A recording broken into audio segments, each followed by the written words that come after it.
Hi welcome to cyber cafe power by query करो।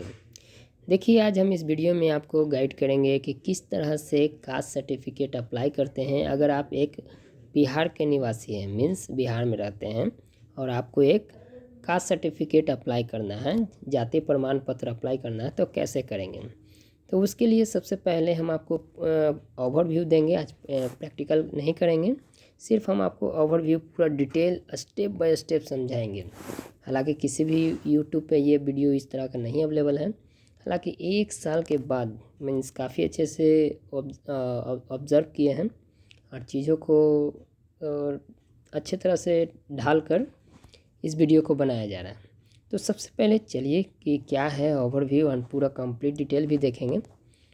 तो सबसे पहले आप ऐप ओपन कर लीजिए। ऐप ओपन करने के बाद 3 लाइन सेगमेंट पे क्लिक कर लीजिए। उसके बाद क्विक लिंक्स पे आप क्लिक कर लीजिए। क्विक लिंक जो है हमारी कंपनी का एक सेक्शन है जिसमें साइबर कैफ़े में जितना भी काम होता है सभी यहाँ प्रेजेंटेड है और सेक्शन वाइज डिवाइड किया गया है। तो पर्सनल पे क्लिक कर दीजिए हैज़ 0.5 और इस पर आप नीचे की ओर जैसे बढ़ते हैं तो RTPS पे क्लिक कीजिए। अब यहाँ लिखा हुआ है step 2 apply caste certificate new या एग्जिस्टिंग पे क्लिक कर दीजिए। देखिए स्टेप बाय स्टेप समझिए। स्टेप 1 इसमें बताया गया है रिक्वायर्ड डॉक्यूमेंट्स, मीन्स आपको क्या क्या डॉक्यूमेंट चाहिए अगर आप कास्ट सर्टिफिकेट बनाना चाहते हैं या बनवाना चाहते हैं। तो स्टेप 1 में रिक्वायर्ड डॉक्यूमेंट्स में देखते हैं। तो सबसे पहले आधार कार्ड है, ठीक है, जो कि PDF फॉर्मेट में होना चाहिए और 300 KB से कम होना चाहिए। PDF फॉर्मेट में होना चाहिए और 300 KB से क्या होना चाहिए, कम होना चाहिए। Please wait.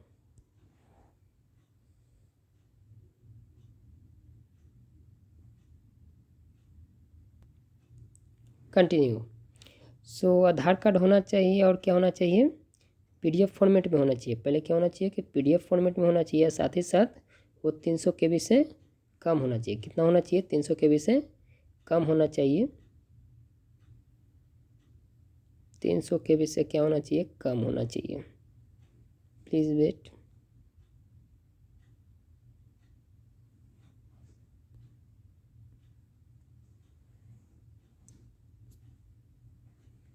तो क्या होना चाहिए कि PDF में होना चाहिए, ठीक है।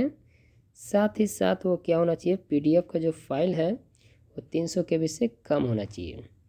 नेक्स्ट इसमें क्या है, केस स्टडी दिया गया। क्या दिया गया है, केस स्टडी दिया गया है, जिसमें से पहला केस देखेंगे कि अगर एक मेल या फीमेल कस्टमर है, मीन जिनका आप कास्ट सर्टिफिकेट बनाना चाहते हैं, वो कस्टमर देख लीजिए कि मेल है या फीमेल है।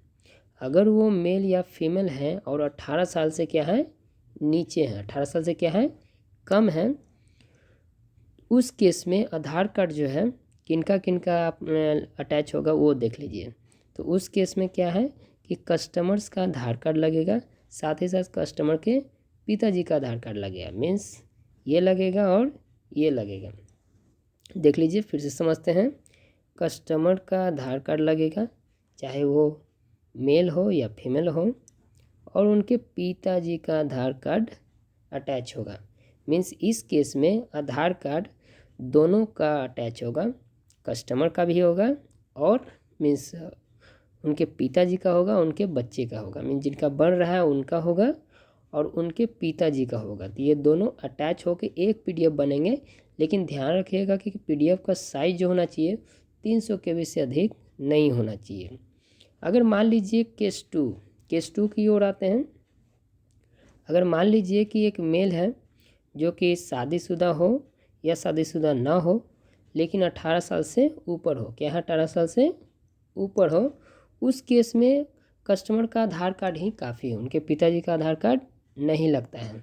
मीन्स जिनका अप्लाई कर रहे हो, कब कब ऐसा होगा, जब वो मेल होंगे और 18 साल से क्या होंगे, ऊपर होंगे, उस अवस्था में कस्टमर्स का आधार कार्ड ही काफ़ी है। नेक्स्ट केस 3, अगर कोई एक फीमेल है जो शादीशुदा हो या शादीशुदा ना हो, लेकिन 18 साल से वो क्या हो, ऊपर हो, उस केस में क्या होगा कि कस्टमर का आधार कार्ड लगेगा, वो फीमेल का आधार कार्ड लगेगा, साथ ही साथ कस्टमर के पिताजी का आधार कार्ड अटैच होगा। मीन्स फीमेल के पिताजी का आधार कार्ड अटैच होगा। मीन्स आपको आधार कार्ड का एक PDF बनाना है जिसमें फीमेल मीन्स कस्टमर का आधार कार्ड रहेगा और उनके पिताजी का आधार कार्ड, दोनों आधार कार्ड मर्ज करेंगे और मर्ज कर एक आधार कार्ड का सिंगल फाइल बनाएंगे और वो PDF में होना चाहिए।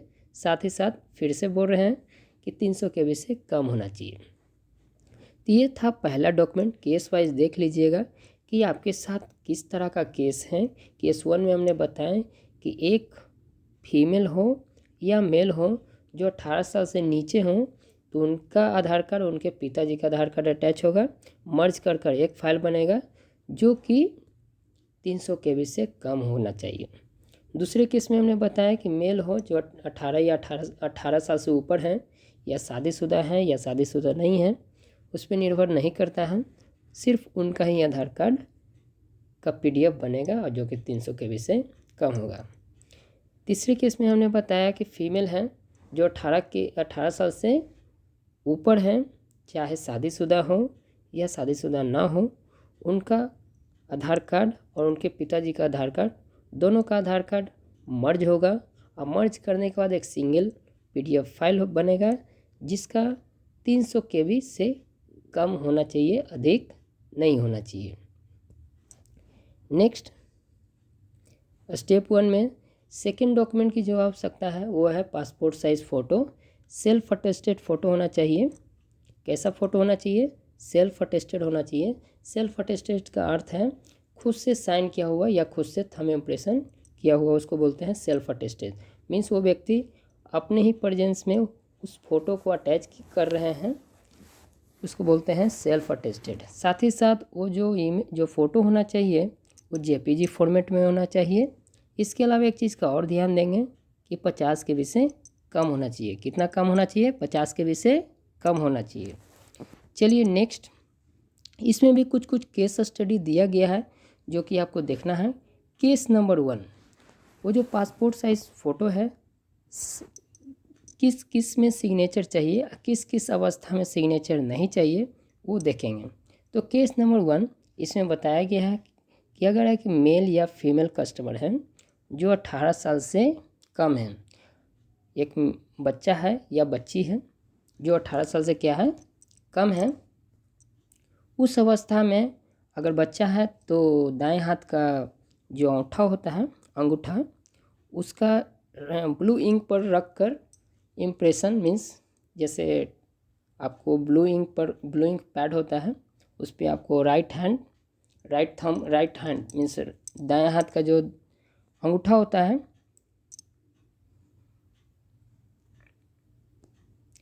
दाएं हाथ का जो अंगूठा होता है उस ब्लू इंक पर रखना है और उसके बाद फ़ोटो पर रखना है। फेस बचाकर फिर से सुन लीजिए कि दाएं हाथ का अंगूठा ब्लू इंक पे रखना है और उसके बाद फ़ोटो पे रखना है। फ़ोटो पे उसका एक इम्प्रेशन मीन्स स्टिक करना है कि वो उसका जो फिंगर का जो दाग है वो फ़ोटो पे आ जाए। साथ ही साथ एक चीज़ का ध्यान रखिएगा कि वो फेस से नीचे हो, फेस पे ना हो। अगर ये कोई बच्ची है तो उनके बाएं हाथ का अंगूठा का इम्प्रेशन लगेगा। केस 2 देखेंगे। इसमें बोला गया है कि एक मेल या फीमेल जो पढ़े लिखे हैं लेकिन 18 साल से क्या है? ऊपर हैं, उस केस में कोई भी मेल हो, पुरुष हो, स्त्री हो जो 18 साल से ऊपर हैं और वो एजुकेटेड हैं, पढ़े लिखे हैं, तो वो सिग्नेचर कर सकते हैं। केस 3 कि अगर कोई मेल या फीमेल है जो 18 साल से ऊपर हैं लेकिन पढ़े नहीं हैं, अनएजुकेटेड है, नॉट एजुकेटेड है, उस अवस्था में भी थंब इम्प्रेशन होगा। अगर मेल हैं तो राइट, अगर फीमेल हैं तो लेफ्ट थंब इम्प्रेशन देंगे। तो ये है 3 कंडीशंस हैं पासपोर्ट साइज़ फ़ोटो जो कि सेल्फ अटेस्टेड होता है। तो ये 3 कंडीशन है। नेक्स्ट, स्टेप 1 कंप्लीट हो चुका है। अब स्टेप 2 की ओर मूव करते हैं। स्टेप 2 में बताया गया है कि विजिट करना है RTPS वेबसाइट। स्टेप 2 में क्या कहा गया है कि विजिट करना है RTPS वेबसाइट। स्टेप 3 में क्या कहा गया है कि लॉगिन कर लीजिए। अगर आप पहले से ही रजिस्टर्ड हैं तो लॉगिन कर लीजिए, अगर नहीं रजिस्टर्ड हैं तो आप साइन अप कर लीजिए। क्या कर लीजिए? साइन अप कर लीजिए। स्टेप 4 में क्या कहा गया है? स्टेप 4 में कहा गया है कि आपको क्लिक करना है कहाँ? Apply for services. स्टेप 5 में क्या कहा गया है कि क्लिक करना है कहाँ? View all available services, available services. Step 6 में क्या कहा गया है कि click on search place and search caste, search caste, यानी आपको सर्च प्लेस रहेगा, कभी प्रैक्टिकल करके दिखा देंगे, वहाँ क्लिक करना है, आपको सर्च करना है कास्ट। नेक्स्ट जो स्टेप है वो ये है कि 7 में, स्टेप 7 कि क्लिक करना है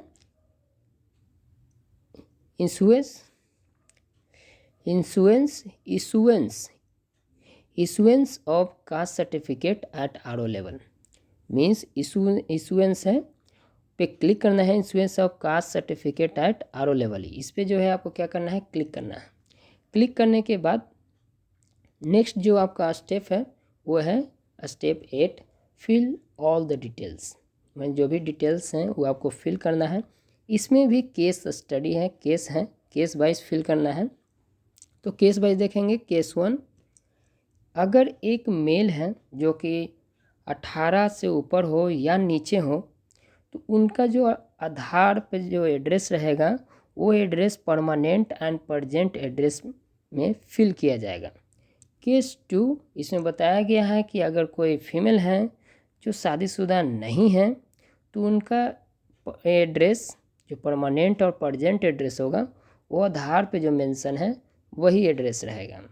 केस 3 में बताया गया है अगर कोई एक फीमेल है जो शादीशुदा है, वो कस्टमर हैं, जो एक फीमेल कस्टमर हैं जो शादीशुदा हैं, उनका जो परमानेंट एड्रेस जो मेंशन करना है, एंटर करना है, फिल करना है, वो पिताजी के आधार कार्ड या पेरेंट्स के आधार कार्ड के हिसाब से ही फिल करना है। और उनका जो प्रजेंट एड्रेस है वो कस्टमर के आधार कार्ड के अनुसार ही फिल या एंटर करना है। अब स्टेप 9 की ओर देखेंगे। स्टेप 9 में क्या बताया जा रहा है? Please wait.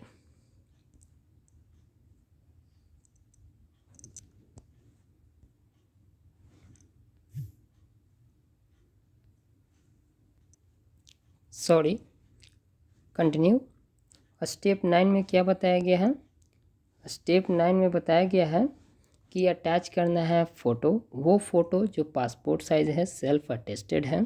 उसके बाद कैप्चा कोड आपको एंटर करना है, साथ ही साथ क्लिक कर देना है। उसके बाद प्रोसीड पे, ठीक है।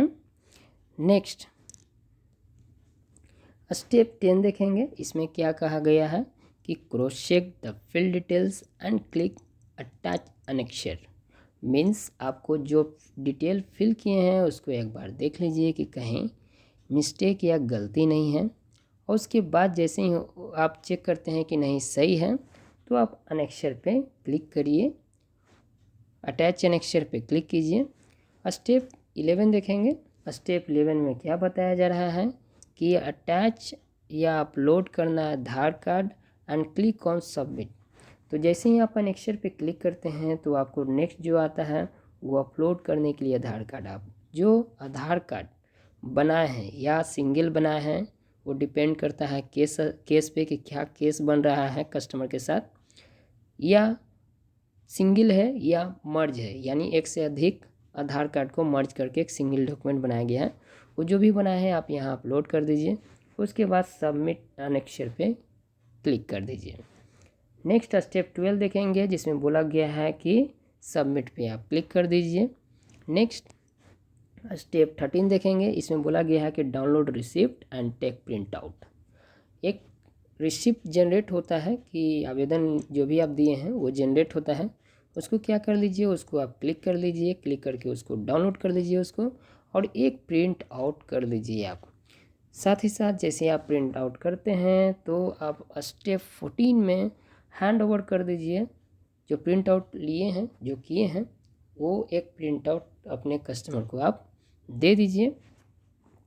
नेक्स्ट स्टेप 15 में ये बताया गया है कि कॉपी कर लीजिए रिसिप्ट को, आप पेस्ट कर दीजिए बैकअप को। बहुत बार ऐसा होता है कि जो आप कस्टमर को रिसिप्ट देते हैं प्रिंट आउट के रूप में, वो मिस कर जाते हैं या कहीं वो डैमेज हो जाता है या तो वो किसी कारण से मिस हो जाता है।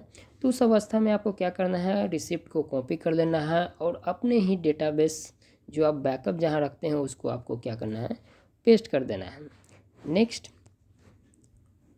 स्टेप 16 में क्या बताया गया है कि वेट कर लीजिए, 4 से 5 दिन आप इंतज़ार कर लीजिए। और 17 में बताया गया है स्टेप 17 में कि चेक स्टेटस हियर, यानी फिर से आपको RTPS वेबसाइट पे जाना है, वहाँ स्टेटस चेक करना है। जो रिसिप्ट जनरेट किए थे, प्रिंट आउट दिए थे कस्टमर को, वो कस्टमर से आप मांगिए या बोलिए कि देखिए जो भी डिटेल दिया रहेगा रिसिप्ट पे उसके अनुसार आप प्रोवाइड कर दीजिए जो भी मांगा जाए स्टेटस चेक करते समय। जैसे ही आप प्रोवाइड कर देते हैं तो वो डिटेल जनरेट होता है, मीन्स वो स्टेटस बताता है, मीन्स आप चेक कर सकते हैं वेबसाइट में कि क्या स्टेटस है। तो अगर वो स्टेटस चेक कर दिए हैं तो स्टेप 18 की ओर मूव कीजिए। स्टेप 18 बताया गया है कि अगर डिलीवर हो गया है तो डाउनलोड कर लीजिए सर्टिफिकेट को। स्टेप 19 अगर डिलीवर नहीं हुआ है तो वेट कर लीजिए एप्लीकेशन डिलीवरी डेट पे वेट कर लीजिए। एप्लीकेशन डिलीवरी डेट पे क्या कर लीजिए, आप वेट कर लीजिए, इंतज़ार कर लीजिए कि ये एप्लीकेशन कब में लास्ट डेट है उसका डिलीवरी का, तब तक वेट कर लीजिए। Step 20 well done. यही स्टेप 1 से लेकर स्टेप 20 तक है। ये पूरा डेप्थ डिटेल दिए हैं। काफ़ी समय के बाद ये हमने टाइम देकर इसको बनाया है। कभी अगर टाइम रहा तो हम इसको प्रैक्टिकल करेंगे, हालांकि उतना टाइम नहीं मिल पाता है। तो कोऑपरेट कीजिएगा। अगर आप इंटरेस्टेड हैं तो कमेंट कीजिएगा कि आपको इस पर एक प्रैक्टिकल चाहिए। तो तीनों केस जो भी केस वाइज कर रहे हैं, केस वाइज करके हम आपको प्रैक्टिकली बनाकर अप्लाई कर हम आपको दिखाएंगे। तो मीनवाइल बने रहें, स्टे ट्यून्ड।